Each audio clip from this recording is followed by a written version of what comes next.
saya lihat selama ini tuh gembala lebih banyak menghabiskan waktu untuk komunikasi dengan para elit-elit yang di atas, kelas yang menengah dan kelas yang atas.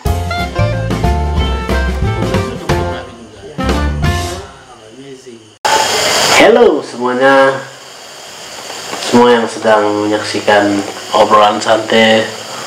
Kali ini saya kedatangan tamu yang luar biasa. Anak muda yang brilian, anak muda yang punya motivasi yang luar biasa, yang pastinya ada karya yang menarik kawan dia buat.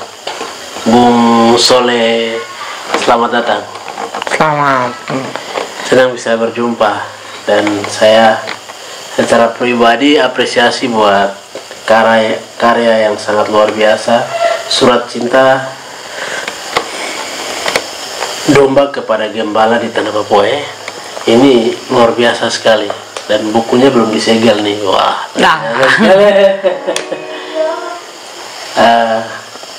Bung Soleh, ya, saya terberkati dengan suatu proses karya buku yang sangat luar biasa. Selamat sukses buat beberapa minggu yang lalu telah launching ya, dan diundang beberapa orang-orang penting, tokoh-tokoh agama dan juga tokoh pemuda hadir juga. Itu apresiasi sekali. Dan pemirsa, buku ini menceritakan tentang isi hati, tentang masalah sosial, ekonomi, politik yang terjadi di Tanah Papua. Ya, jadi teman-teman, kita akan bahas tentang buku Surat Cinta dari Domba kepada Gembala di Tanah Papua ini. Ya, ini menarik sekali, Bung Soleh. Nah, teman-teman, sebelumnya jika kalian berminat, kalian bisa order kepada kawan Soleh langsung. Nanti saya akan taruh nomornya di bawah situ.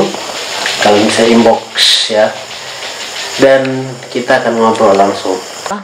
Saya coba menyanyi dulu, tapi saya tidak akan menyanyi semua, tapi mungkin depu yang pertama saja.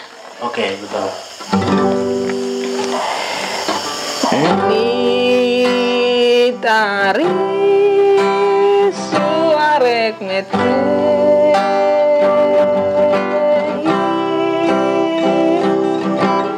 ni tari hello hello say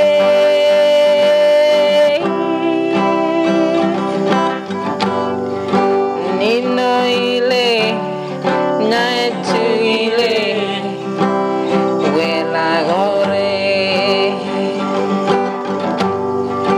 pasugile nagosaile wela gore. Guys, luar biasa. Rupanya nih Bung Soleh ini suka nyanyi ya. Teman-teman dan semua sahabat yang sedang nonton kita podcast kali ini kita akan ngobrol santai bersama Bung Soleman Itlay. Dia pria asal Wamena, dia Wamena bagian arah PGM ya. Pugima, bukan Papua Nugini, Pugima ya. Salah satu kampung yang terkenal di Wamena ya. Dan dia telah melakukan satu karya yang luar biasa, yang pastinya menulis satu buku cetakan pertama di edisi 2022 ya. Yang pastinya Surat Cinta Domba kepada Gembala di Tanah Papua. Bukunya ada nih teman-teman. Bung Soleh, apa kabar? Kabar baik. Terima kasih. Ya, saya senang sekali Bung bisa hadir untuk sharing tentang bagaimana proses buku Surat Cinta ini bisa terbit. Bung Soleh ini, sebelum kita ngobrol tentang buku, kita kembali ke asal. Bung Soleh asal dari mana sih?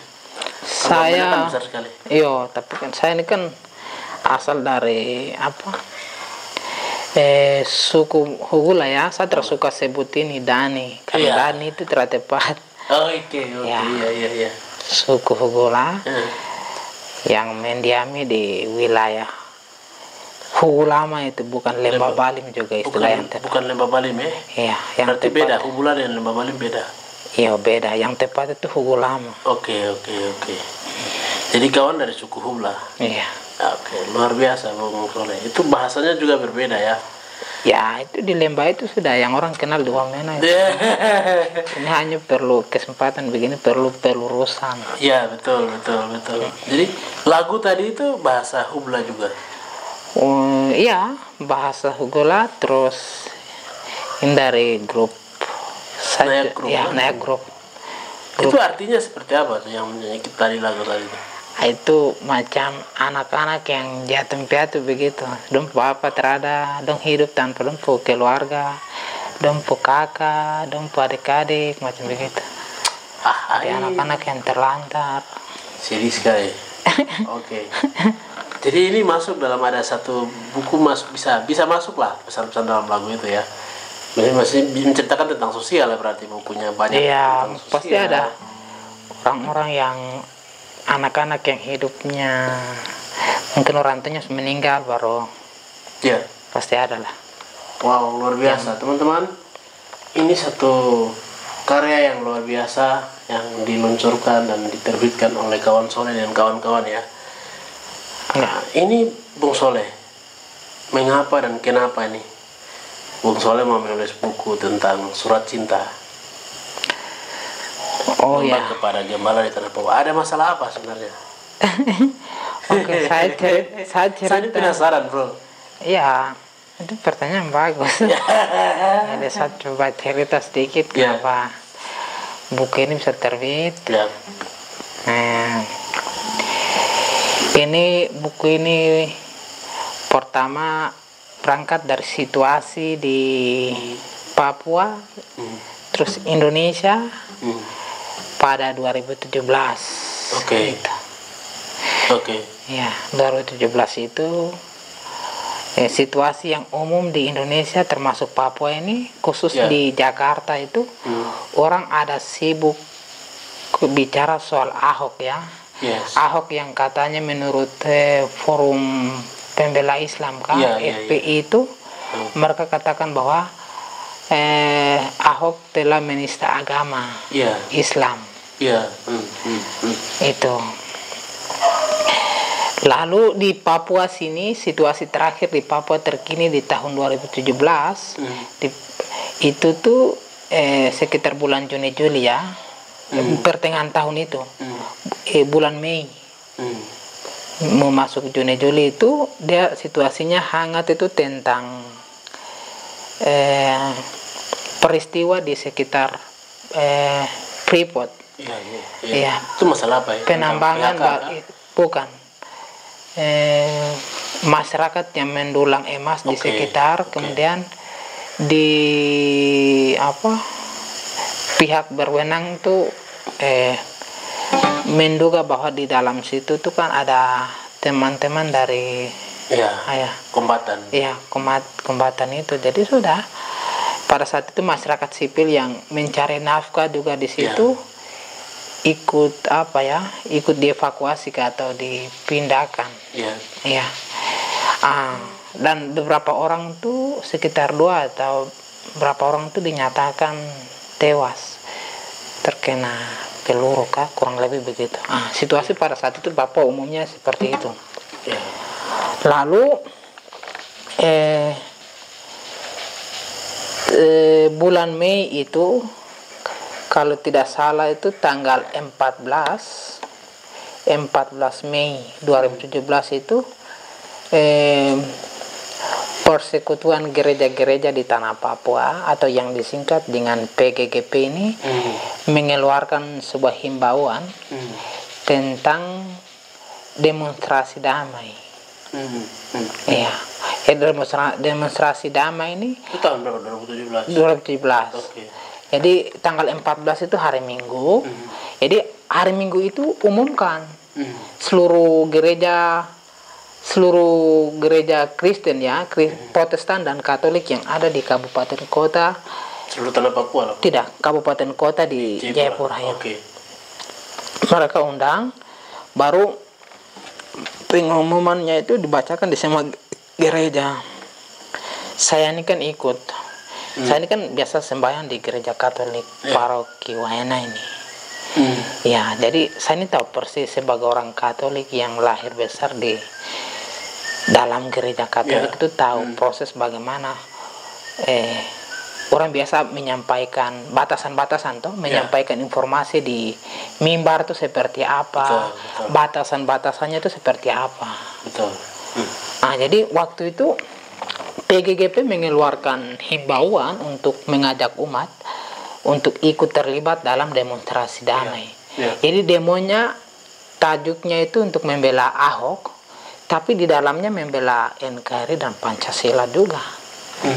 Ya, saya pikir ini dalam sejarah, dalam semenjak saya hidup lahir besar ya, dalam lingkungan Katolik itu tidak ada pemimpin yang atau gereja yang berani bicara tentang politik praktis maupun politik ideologis.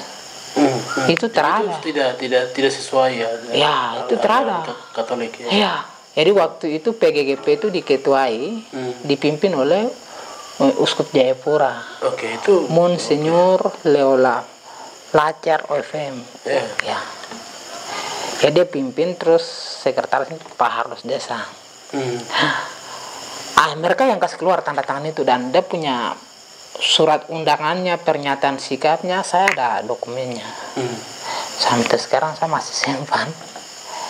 Ya, dokumen itu saya tuh dari hari Minggu itu, dari berapa hari sebelumnya ya, hari Jumat atau Sabtu itu, saya sudah siapkan saya punya hati untuk pergi ke gereja itu dengan harapan saya akan menyembah Tuhan dan pulang dengan sukacita begitu. Iya.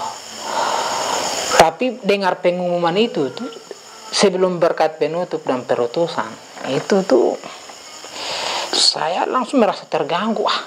Ini sejak saya kecil sampai besar nih orang terbiasa bicara macam demonstrasi damai untuk kepentingan negara.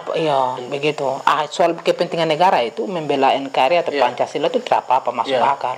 Tapi yang merasa membuat saya tidak nyaman itu ini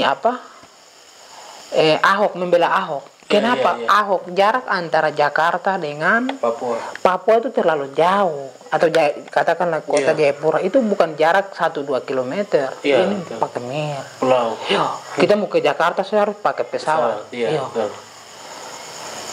Ini barang yang ada depan mata umat yang biasa dorang kerja kebun di hutan, dorang kerja kebun di dong ladang, baru dorang jual dong punya barang, setelah laku baru dong kasih masuk uang persembahan di gereja, terus setelah dong kasih masuk itu kita biasa pakai beli sabun segala macam ini, dorang punya pengorbanan, dong punya penderitaan suka duka ini kita tidak mau bicara. Yang dekat mata nih, balok yang ada depan mata ini.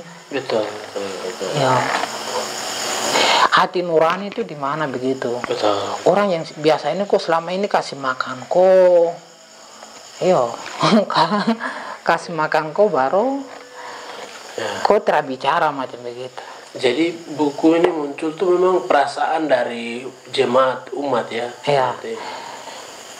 Jadi dari situ berangkat itu kan hari Minggu toh. Iya. Hari Minggu gelisah. Dalam konteks membela NKRI atau Pancasila itu selama kita masih berada di Republik ini, di Papua ini itu sah-sah saja. Tapi soal Ahok, bagaimana kita mengkaitkan seorang individu itu dalam konteks gereja. Betul. Ini relevansinya apa begitu? Iya. Betul. Jadi yang membuat kawan terganggu itu dari situasi masyarakat Papua punya keadaan sosial ya. Iya kan kita mengikuti opini realitas di Papua ini kan kita mengikuti. Betul. Artinya saya tidak mau bicara soal apa-apa juga selama ini, tapi itu mengganggu saya punya hati nurani. Jadi itu kawan mulai menulis buku ini.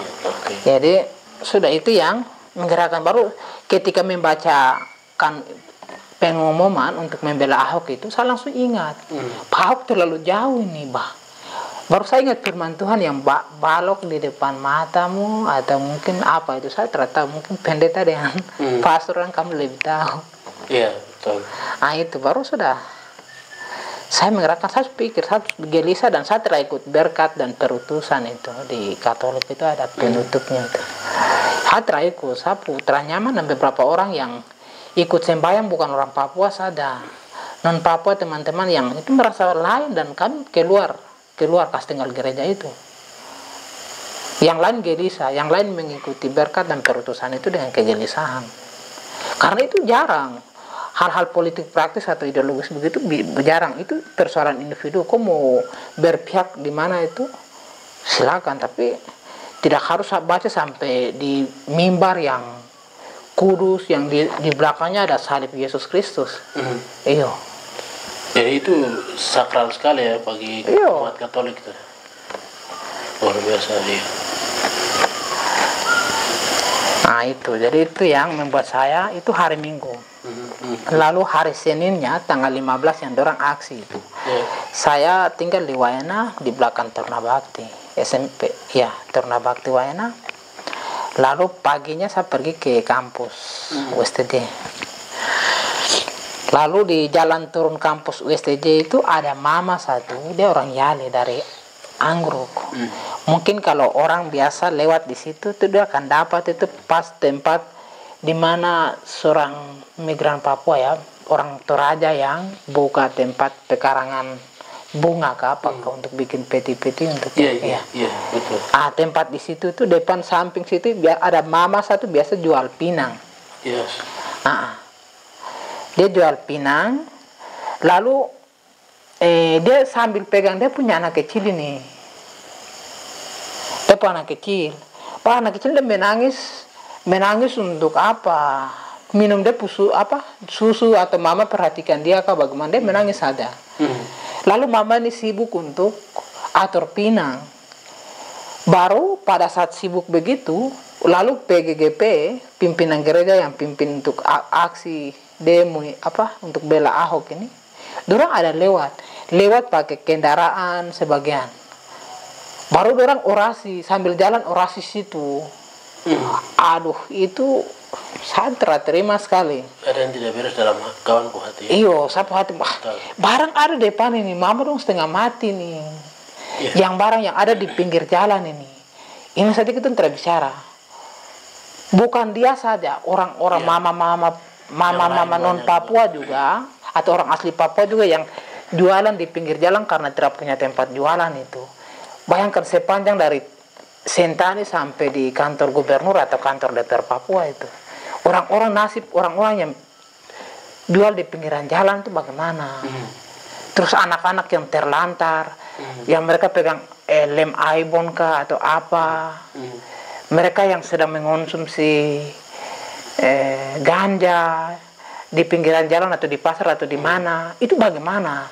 Mereka yang miras karena minuman jual takaruan di kota Jayapura ini, ada perda katanya kota beriman tapi segala macam ini.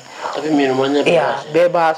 Yang menghancurkan moralitas manusia, spiritualitas kota ini, menghancurkan jiwa kota ini bagaimana? Apakah kita pernah mengeluarkan seruan semacam itu untuk menyelamatkan jiwa orang, menata moralitas orang, spiritualitas orang?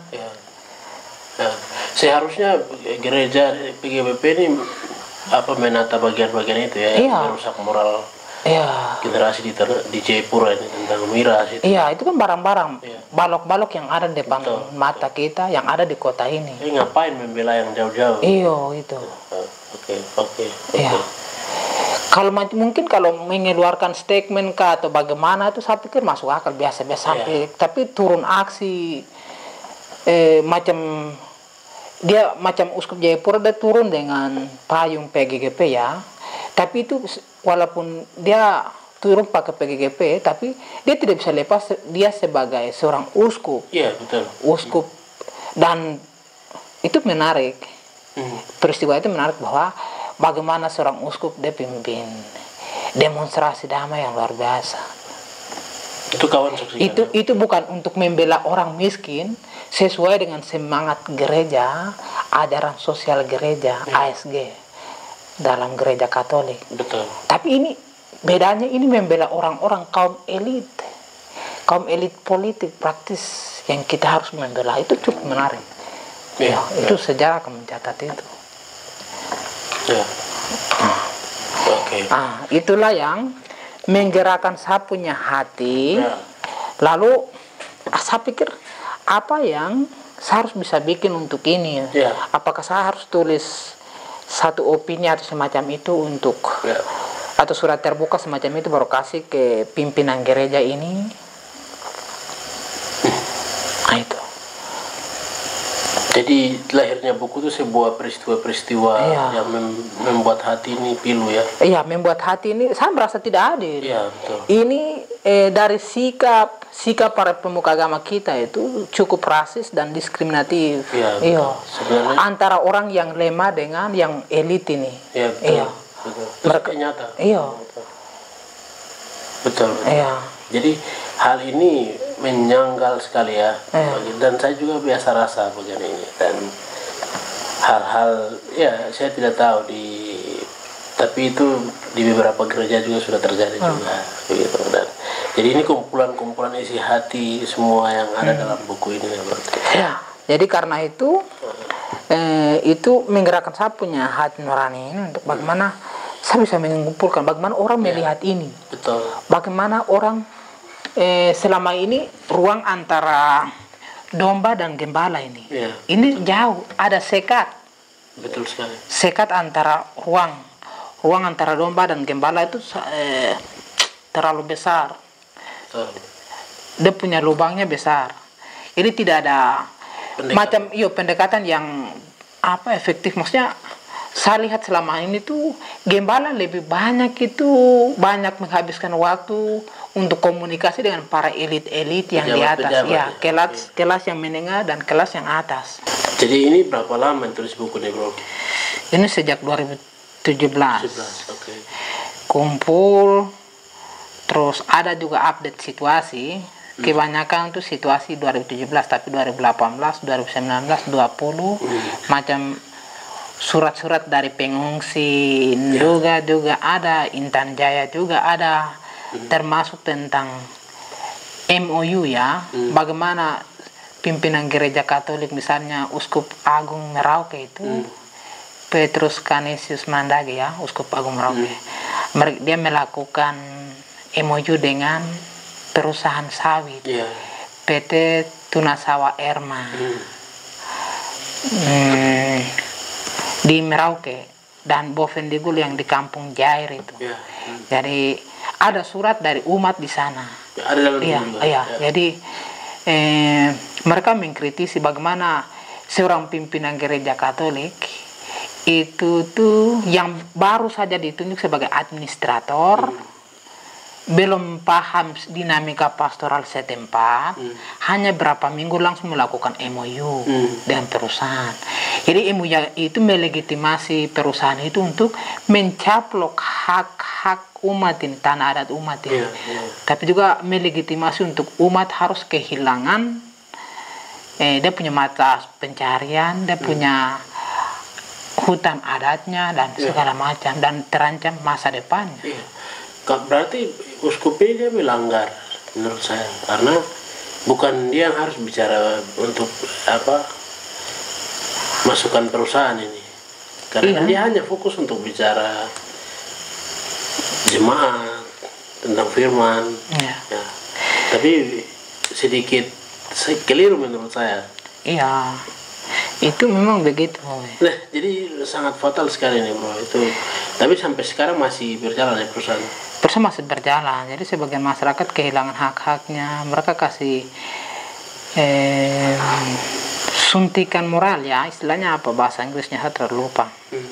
Jadi mereka kasih dana apa itu, bantuan sosial macam begitu. Itu macam suntikan untuk kasih tanam beban moral begitu, supaya orang tidak bicara macam begitu. Orang buta kan dia punya ini masa depannya atau apa. Jadi dong bikin MOU itu atas nama pendidikan untuk membangun asrama di sana. Tapi tidak harus untuk membangun gedung yang mewah, untuk menyiapkan SDM setempat itu ya kita jempol kalau membangun sekolahnya, menyiapkan sumber daya manusia setempat. Tapi tidak harus mencaplok itu, melakukan MOU untuk membuat masyarakat kehilangan ini, umat Katolik itu kehilangan ini. Kehilangan ladang, tempat cara pencarian. Ini kan umat tanah adat ini basis umat Katolik punya. Kenapa? Potensi alam yang ada di setempat, terus kemampuan orang yang ada tertidur di dalam diri orang, ini kenapa tidak memprovokasi itu, potensi itu. Nah, supaya kalau macam kita butuh orang atau mau membangun gedung semacam itu, sudah pakai bicara baik dengan umat dorang tuh, supaya dorang sumbang kayu kah, atau apakah mereka kerja kebun baru sumbang uang kah. Ini kan saya pikir pendekatan yang mesti kita pertanyakan, kenapa sih? Kenapa sampai kita menggadaikan tanah milik umat ini? Kan gereja juga mengkritisi itu dalam ensiklik Laudato Si, itu tentang bagaimana Rumi kita menganggap membangun pemahaman bahwa bumi ini, tanah ini sebagai rumah kita, jadi kita harus pelihara dia. Itu Paus Fransiskus kasih keluar itu tahun 2015. 2015, baru 2022 ke 2021 baru MOU itu. Nah, jadi macam-macam itu, persoalan semacam itu tuh itu di dalam sini ada. Jadi orang yang punya tanah adat, orang Katolik setempat itu yang orang tulis sendiri. Namanya Bapak Petrus Kinggo.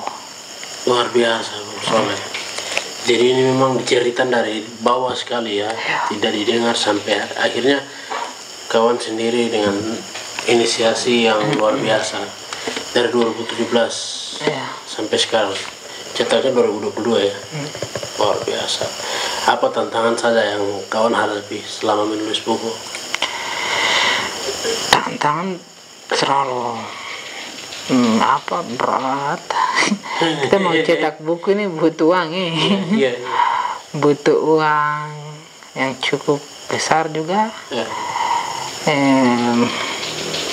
Macam editor untuk biaya pencetakan macam begitu, orang minta mahal tapi hatra mampu.